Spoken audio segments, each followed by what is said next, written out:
زاہد حمید کے کسی مریض کاش احمد فور نے کوئی سوال کیے ہیں تو میں نے مناسب سمجھا کہ پہلے ان کا جواب دے دیا جائے.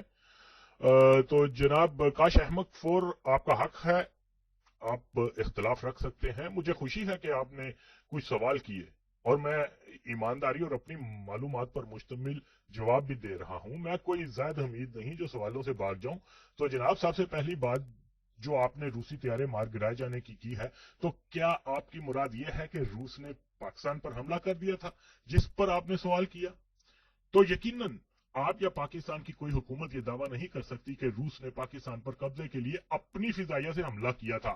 ہاں، اکا دکا واقعات ایسے ضرور ہوتے رہے کہ افغان دہشت گردوں کی سپلائی لائن اور افغان دہشت گردوں کے ٹھکانوں پر فضائی حملوں کے دوران افغان طیارے پاکستان کی حدود میں داخل ہو جاتے تھے اور اکثر اوقات خود ہی واپس چلے جاتے تھے، لیکن چند ایک مرتبہ پاک فضائیہ نے ان کو کاؤنٹر کیا جس میں طیارے مار گرائے. اور جن 10 طیاروں کو مار گرائے جانے کا آپ فرما رہے ہیں تو ان میں 3 یا 4 عدد تو ٹرانسپورٹ طیارے تھے جو ہرگز کسی ملک پر حملہ کرنے کے لیے بمباردار نہیں ہوتے. پاکستان کا F-16 بھی تباہ ہوا تھا. اس طرح کے واقعات میں تو ایسی چیزیں ہوتی رہتی ہیں. تو اگر روس کا مقصد پاکستان پر حملہ ہوتا تو 3 یا 4 طیاروں کو تو استعمال نہ کیا جاتا نا. آپ زید صاحب سے معلوم کریں کہ روس کی ایئر فورس میں کتنے ہزار طیارے شامل تھے. اتفاقیہ فضائی حدود کی خلاف ورزی اور کسی ملک پر حملے میں فرق ہوتا ہے. ہاں، اگر ایک وقت میں 100 طیارے پشاور میں بمباری کر دیتے تو اس کو پاکستان پر حملہ قرار دیا جا سکتا تھا، جو ایسا ہرگز نہیں ہوا. دنیا میں آئے دن کسی نہ کسی ملک کی فضائی خلاف ورزی ہوتی رہتی ہے. ان واقعات کو اگر آپ جنگ کہتے ہیں تو اس دلیل سے پاکستان اور انڈیا کی ہزاروں جنگیں ہو چکی ہیں. جیسا کہ آپ نے پاکستان پر روسی خطرے کا حوالہ چند ایک فضائی حدود کی دلیل پر دیا، تو آپ اور زاہد کو اس بابت باور کرنا ہوگا کہ روس پاکستان سے اچھے دوستانہ مراسم کا خواہاں تھا. امریکہ سے پہلے روس نے لیاقت علی خان کو ماسکو آنے کی دعوت دی تھی، لیکن جب امریکہ نے روس کی دیکھا دیکھی لیاقت کو امریکہ نے کی دعوت دی تو وہ امریکہ جا کر روس مخالف اتحاد میں شامل ہو گیا. سیٹو اتحاد جو کہ خالص امریکی سامراج کا بنایا ہوا تھا. پاکستان اس کا بدقسمتی سے سرگرم رکن بنا رہا، جس پر سوویت یونین نے پاکستان کی حکومت سے اعتراض بھی کیا. پاکستان کی سرزمین پر امریکی اڈے روس کے خلاف استعمال ہوتے رہے. U-2 کے جاسوسی طیارے وہاں سے پرواز کیا کرتے تھے.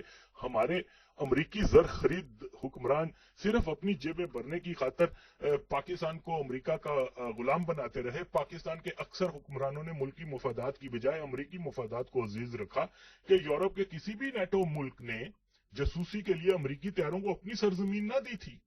مشرقی یورپ پر روسی فوج کی آمد پر کسی بھی یورپی ملک میں ان ممالک کی روس سے آزادی کے لیے کسی مہم جوہی کو اختیار نہ کیا. لیکن ہم نے امریکہ کی جنگ اپنے سینے پر لی، جس کے زخم ابھی بھی ہرے ہیں. جیسے کہ پاکستان روس کے خلاف امریکی بلاک میں شامل ہوا تو CIA کے ایجنٹ پاکستان کی یونیورسٹی کالجوں سے اسکالرشپ کے بہانے جماعت غیر اسلامی کے طالبہ کو امریکہ لے جا کر پاکستان میں امریکی مخالف عناصر کے خلاف ہتھیار سے لے کر قلم تک چلانے کی تربیت دیتے رہے. اور اسی دور میں یہ پروپیگنڈا شروع کیا گیا کہ روس پاکستان پر قبضہ کر کے گرم پانی کا حصول چاہتا ہے، پاکستان پر قبضہ کر کے مسلمانوں کو کافر بنا دینا چاہتا ہے، مدر پدر آزاد معاشرہ قائم کرنا چاہتا ہے. جو خدا کا نام لے گا اس کو پھانسی دے دی جائے گی، نماز روزے پر پابندی، مسجدیں بند کر دی جائیں گی. اس لیے اسلام خطرے میں ہے. لہذا تمام اہل کتاب متحد ہو کر داریوں کا مقابلہ کریں. جماعت غیر اسلامی کی مدد کے لیے اس گستاخ و کافر مودودی کی کتب خود امریکی حکومت خرید کر مودودی کو ڈالر فراہم کیا کرتی تھی. اور تو اور افغان فساد کے دوران امریکہ کی کولمبیا یونیورسٹی کے پریس سے جہاد کی کتب چھاپی جاتی تھی جو CIA کے فسادیوں میں تقسیم کی جاتی تھی. اور اس ساری امریکی غلامی میں ہم کو کیا ملا؟ آج وہی امریکہ پاکستان کو برباد کرنے پر تلا ہوا ہے. ایک ریاست اپنے مفاد کی ترجیح کو اولیت دیتی ہے، لیکن بدقسمتی سے پاکستان کے زرخرید حکمرانوں کا امریکی غلامی کا یہ حال تھا کہ امریکی سفیر کی نظر پنڈی کے قومی ایئر لائن PIA کے اشتہار فلائی پیکنگ پر